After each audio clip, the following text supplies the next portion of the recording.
News from the NCAA investigation on Tennessee broke last week, and I think we would all agree that minor scholarship reductions, no bowl ban, $8 million, and essentially some recruiting restrictions were a pretty good day for Tennessee. Over the weekend, let me start with you, Jairo. What did you think of the penalty that Tennessee received? And not only that, but the blowback they got over the weekend, because there's no question they dropped it on a Friday afternoon news dump day.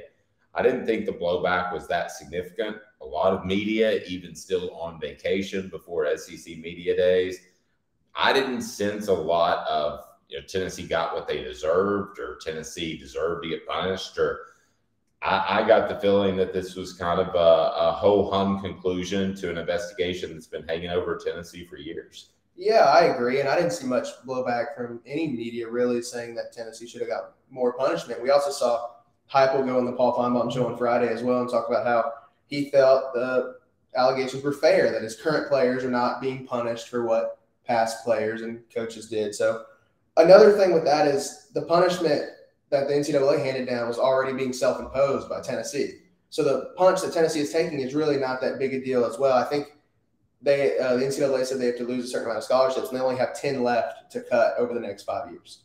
So if they cut 2 a year, then they'll fulfill what the NCAA handed down. So I agree. I think that this was a very sound end to the NCAA investigation. The NCAA said if Tennessee hadn't cooperated, hadn't self-imposed, hadn't gotten rid of Jeremy Pruitt, that the punishment would have been a lot more, even talking about a postseason ban.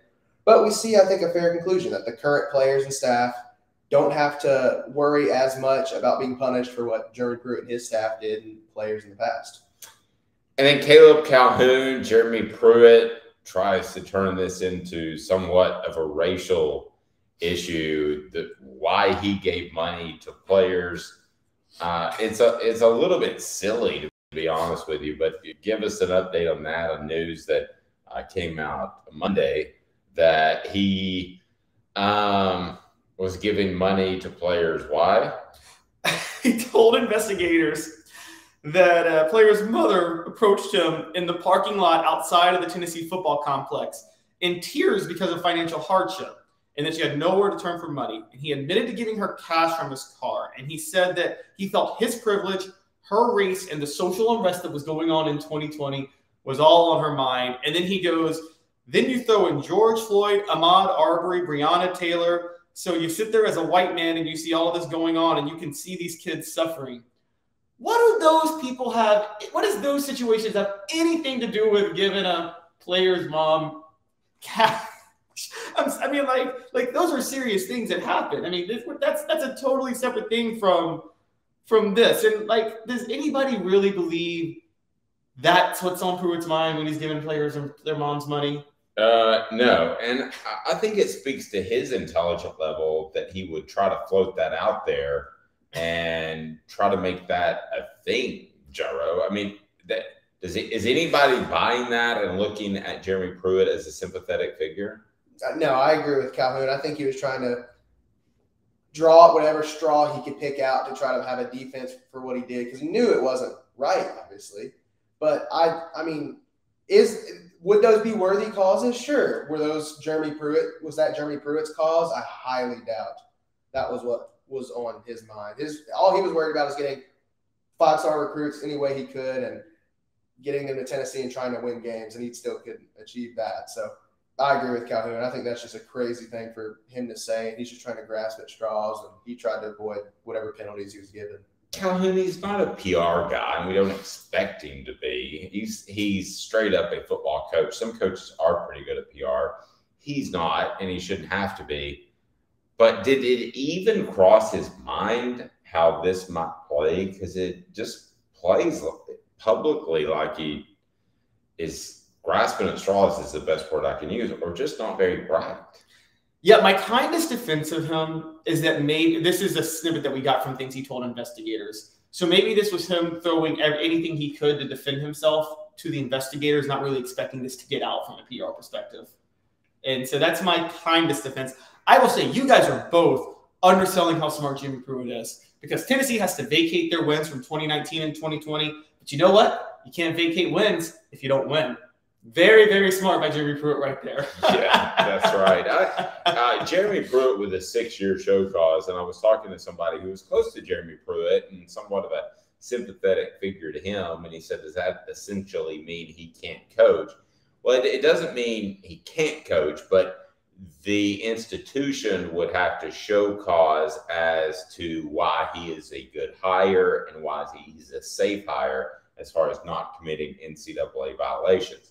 That all being said, most institutions, unless this were just an incredible coach, and Bruce Pearl's a prime example of that, he still had to sit his 3 years of his show cause penalty, and he was an incredible coach, much better than Pruitt, we would all agree. It essentially is a 6-year bowl ban.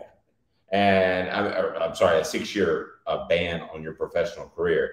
So you can call it all you want to, but it's essentially saying you can't coach for 6 years.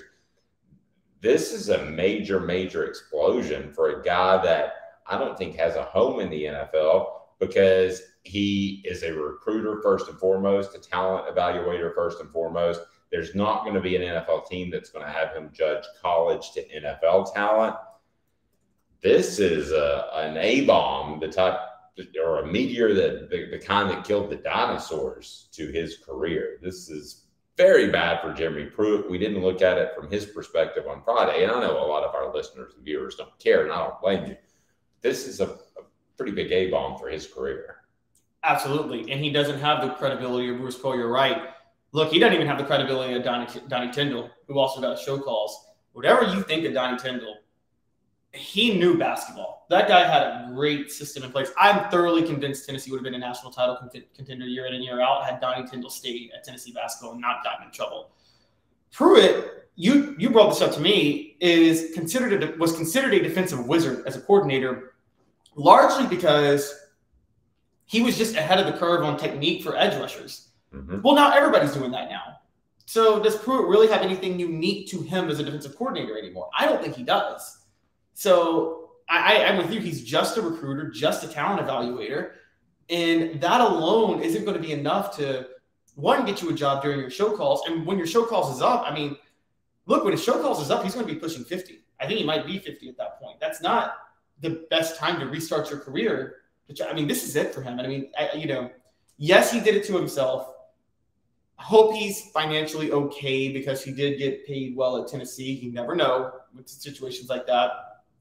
But you still hate to see this for somebody, even if they, again, Pruitt's getting his show calls, but like we've talked about before, he's not guilty of some sort of crime against humanity here.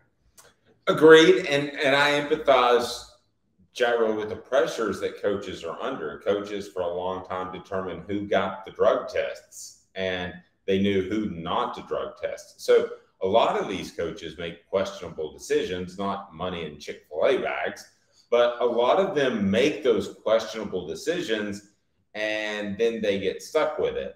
I empathize, but I don't sympathize. Those are two very different words, because ultimately he not only had himself, but his wife and staffers, and it was just a very sloppy way to cheat. Yeah, and y'all talked about him moving to the NFL. He was a defensive assistant for the Giants, and he wasn't retained after his 1 year with them. So we see some of the other assistants that got a show cause succeeding in the NFL and having coaching careers in the NFL. I guess Jeremy Pruitt could go back to being a high school coach. That would be the only thing I could see if he does just want to stay around football. He was a high school coach in Alabama before. It's just, I don't think he'll ever coach again in college, because even after that show cause and you hire like a Jeremy Pruitt, that doesn't drum up a fan base or drum up an athletics department. Also, even if Pruitt does get hired, he has a year suspension. He would have to, if you get past the show cause, he has a year suspension before he could ever coach in that 6-year span. So I don't see him ever coaching again, like y'all said. And I guess it is unfortunate for a guy who was a very good defensive mind, but that's what happens whenever you hand out money and Chick-fil-A or McDonald's bags and then still don't win football games.